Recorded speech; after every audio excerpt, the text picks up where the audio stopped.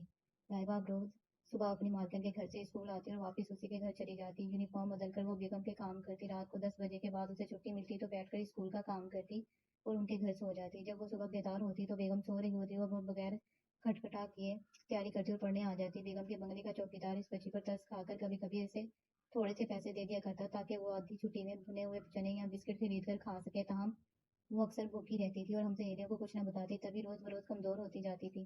بغیر ناشتہ کیا روزانہ اسکول آنا بھی ایک امتحان تھا۔ وہ ایک لائق طالبہ تھی، ان حالات میں بھی دل لگا کر کلاس میں پڑھ رہی تھی۔ اب وہ پہلے جیسی نہیں رہی تھی، جیسے کسی نے اس کا بچپن اور شوقیاں چھین لی۔ وہ بہت سنجیدہ اور بردبار ہو گئی تھی۔ فری پیریڈ میں جب ہم مستی کھیلتی اور کینٹین جا کر کھاتی پیتی، وہ گراؤنڈ میں بیٹھ کر کتاب کھول لیتی اور پڑھتی رہتی۔ پہلے تو ہم اس کا مذاق اڑاتے کہ کتابوں کا کیڑا بن گئی ہے، شاید ضلع میں اول پوزیشن لینے کا ارادہ ہے۔ جب اس نے ہمارے کسی مذاق کا جواب نہ دیا تو ہم کبھی خاموش ہو کر اس کے حال پر چھوڑ دیا۔ ایک روز وہ اسکول آئی، اس کے ہاتھوں پر نیل پڑے تھے اور بازو بھی زخمی تھے۔ میں نے پوچھا، لائبہ یہ تم کو کیا ہوا ہے؟ لائبہ سے بیٹھا نہ جا رہا تھا، وہ بولی نہ، جیسے لگ سل گئے ہو۔ تو تم کو کیسے چوٹ لگی؟ جو درد کی وجہ سے بخار ہو گیا؟ بہت بوجھا نہیں بتایا کہ ایک امیر گھران میں نوکرانی ہوں، بیگم نے مارا تھا ہاتھوں کی ہتھیلیوں پر اور سیڑھی سے دبکا تو بازو زخمی ہو گیا۔ یہ باتیں ہم کو بعد میں پتہ چلی۔ لائبہ کو عزت نفس کا احساس تھا، وہ ان دنوں اپنے حالات سب سے چھپاتی تھی، حالانکہ مالکن اسے بہت برا سلوک کرتی تھی، اسے کھانے کو پورا نہ دیتی، وہ گھنٹوں سردی میں کپڑے دھوتی اور اس کے بچے سنبھالتی، ان کے پیریڈ دھوتی، گندے کپڑے وہ اسے ٹھنڈے پانی سے دھلواتی، اپنے کپڑے استری کراتی، جوتے پالش کراتی، گز کی 1 منٹ اس بیچاری کو بیٹھنے نہ دیتی۔ اسکول سے جا کر رات کے 10-11 بجے تک وہ اس سے ذخیرہ لونڈی کی طرح کام لیتی اور ہر وقت ڈانٹتی۔ لائبہ چھپ چھپ کر روتی، بیگم اس کو روتے دیکھ لیتی اور مارتی، ڈنڈے سے پٹائی کر کے کہتی، خبردار تم کو روتا نہ دیکھوں۔ وہ یہ سب کچھ سہتی رہتی، صرف تعلیم حاصل کرنے کی خاطر، کیونکہ جانتی تھی جب تک پڑھ نہ لے گی حالات اچھے نہ ہو سکیں گے۔ جو 2 سال گزر کے معاہدہ ختم ہوا تو لائبہ کی والدہ اس کو لینے گئی۔ بیگم نے کہا، ابھی میرے بچے چھوٹے ہیں، مجھے لائبہ کی ضرورت ہے، بچے سے گھل مل گئے ہیں، اگر تم چاہو تو میں حسب وعدہ تمہارے پلاٹ پر 2 کمروں اور کچن کی تعمیر کے لیے سامان دے دیتی ہوں۔ 2 سال اس کو میرے پاس رہنے دو، تمہارا گھر بن جائے گا اور میرے بچے کچھ اور بڑے اور سمجھدار ہو جائیں گے، پھر تم اس کو لے جانا۔ لائبہ کی والدہ نے کچھ سوچ کر یہ سودا منظور کر لیا۔ یہ ایک بڑی قربانی تھی جو اس کی بیٹی دے رہی تھی، لیکن بدلے میں رہنے کو ٹھکانہ بن رہا تھا۔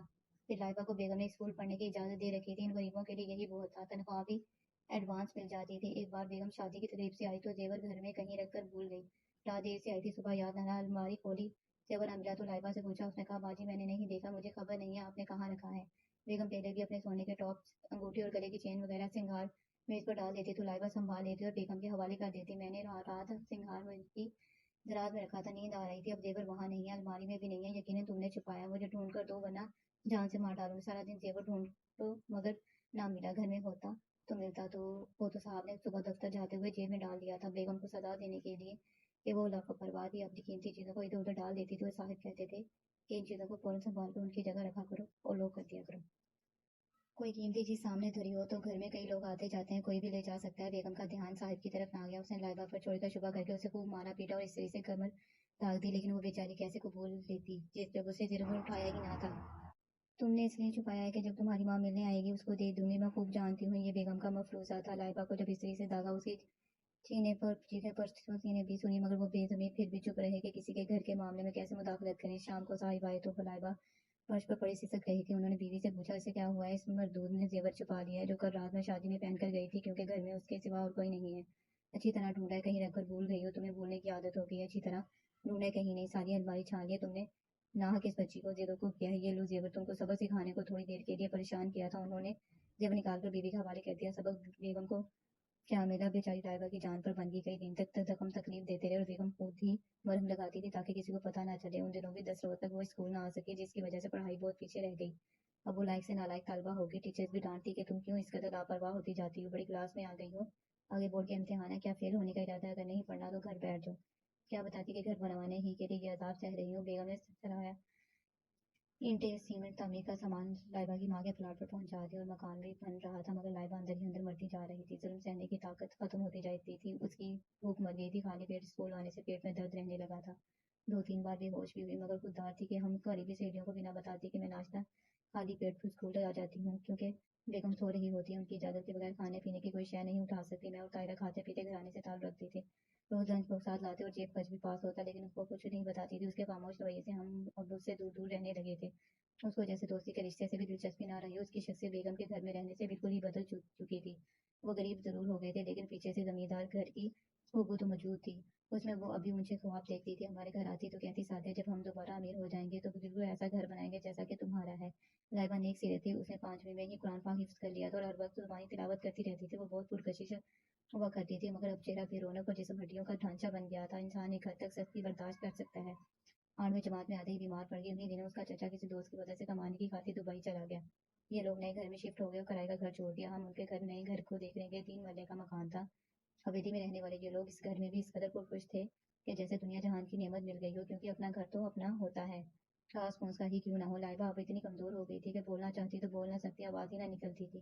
جب اس کے گھر ہدایت کو گئے، وہ اشارے سے بات کری تھی۔ میں نے والدہ کو بتایا تو وہ اس کو مجبور کر کے اسپتال لے گئی۔ چیک اپ کرایا تو پتہ چلا کہ جسم پر جلنے کے داغ اور ضربات ہیں۔ ڈاکٹر میری والدہ کی خالہ تھیں۔ وہ یہ سب دیکھ کر حیران رہ گئی۔ لائبہ کی ماں سے کہا کہ تم لڑکی کا خیال کرو ورنہ پولیس کو اطلاع کر دوں گی۔ وہ سمجھی کہ لائبہ کا بھائی سخت مزاج ہے، وہ اسے مارتا ہے، کیونکہ اس نے ماں کو یہی بتایا تھا کہ بغیر بتائے سہیلے کے گھر چلی جاتی ہے تبھی مار کھاتی ہے۔ لیکن یہ سراسر جھوٹ تھا۔ امی نے جب بھائی کو یہ حالات بتائے تو میرے بھائی کو بہت دکھ ہوا۔ وہ فوج میں آفیسر ہو گئے تھے۔ کہا کہ میں لائبہ سے شادی کروں گا۔ امی کو آمادہ کیا کہ اس کا رشتہ لیں، وہ نیک لڑکی ہے۔ غربت کی وجہ سے یہ حالات ہو گئے، لیکن خاندان تو اچھا ہے اور اکیلے زمیندار گھرانہ تھا جو کلیم تھایا کی وجہ سے برباد ہوا ہے۔ امی راضی ہو گئی۔ کہا لائبہ میٹرک والے کو رشتہ لیں گے۔ امتحان نزدیک آ گئے۔ پیپر والے دن وہ پرچہ حل کر رہی تھی کہ قلم اس کے ہاتھ سے گر گیا اور اس کے ہاتھ کانپنے لگے۔ میں پرچہ کر چکی تھی، اسے سہارا دیا، بیگ اٹھا کر باہر لائی۔ گزشتہ رات سے کچھ نہ کھایا تھا۔ بھائی گاڑی پر لینے آئے تھے، زبردستی اس کو گھر لے آئی۔ ناشتہ کرا۔ اس واقعہ کے بعد لائبہ کی ماں نے اس کو بیگم کی نوکری سے نکال لیا اور گھر لے آئی۔ وہ کافی لاغر تھی، اب پڑھ بھی نہ سکتی تھی۔ ماں نے لائبہ کی گرتی صحت کے سبب اس امیر بیگم سے مزید نیا معاہدہ نہ کیا، کیونکہ اب ان کا دیور کمانے لگا تھا۔ وہ دبئی ملازمت کرتا تھا، رقم باقاعدگی سے بھجواتا رہا، لیکن وہ صاحب جس طوفان کا مقابلہ اس باہمت اور لاتوا لڑکی نے کیا، وہ اپنے جان لیوا اثرات ان پر چھوڑ گیا۔ ان گھر سے رفتہ رفتہ غربت دور ہونے لگی، مگر لائبہ کو صحت کی دولت دوبارہ نہ مل سکی۔ یہ دولت ایک بار کھو جاتی تو پھر کہاں ملتی ہے۔ وہ 8ویں کا امتحان بھی نہ دے سکی اور بستر پر گر گئی۔ جن دنوں ہمارا 8ویں کا نتیجہ ایک ایسا منحوس دن ہماری زندگی میں ہے جس کو کبھی فراموش نہ کر سکوں گی۔ میں اپنے پاس ہونے کی خوشی منا رہی تھی کہ در پر دستک ہوئی۔ شام کے 7 بجے تھے۔ کسی نے آ کر بتایا کہ لائبہ سالیہ سر کے دل میں لیے اس دنیا سے جا چکی ہے۔ کیا بتاؤں اس خبر سے ہم کو کتنا صدمہ ہوا۔ آج اپنے بے حسی خون کے آنسو رلانے لگی، کیونکہ اپنی دوست کی بروقت خبر نہ لی جبکہ وہ مفلسی کے جہنم میں سلگ رہی تھی۔ اور اس اسکول میں ہم اس کے بات کی پرواہ بھی نہیں سنتے تھے۔ جس دن اس نے اسکول کو خیر بات کہا، اس پر ایک ٹیچر نے کلاس کی لڑکیوں کے سامنے کہہ دیا، لائبہ تم اس زرزیہ کی بیٹی ہو نا جو فلاں اسکول میں میڈ ہے، اگر چاہے تو یہاں بھی میڈ ہو سکتی ہو، ایک جگہ خالی ہے، یہاں تنخواہ زیادہ ملے گی، اپنی امی کو بتا دینا، چاہیں تو آ کر مجھ سے مل لیں۔ بس یہ اس کے اسکول کا آخری دن تھا۔ اس کی عزت نفس کو ایسی چوٹ لگی کہ پھر اس نے ہمارا سامنا کیا اور نہ اسکول آئی، کیونکہ ہم جماعت لڑکیاں اسے اسکول آیا کی بیٹی کہہ کر جو سلوک کرتی ہوں سہ نہ پاتی۔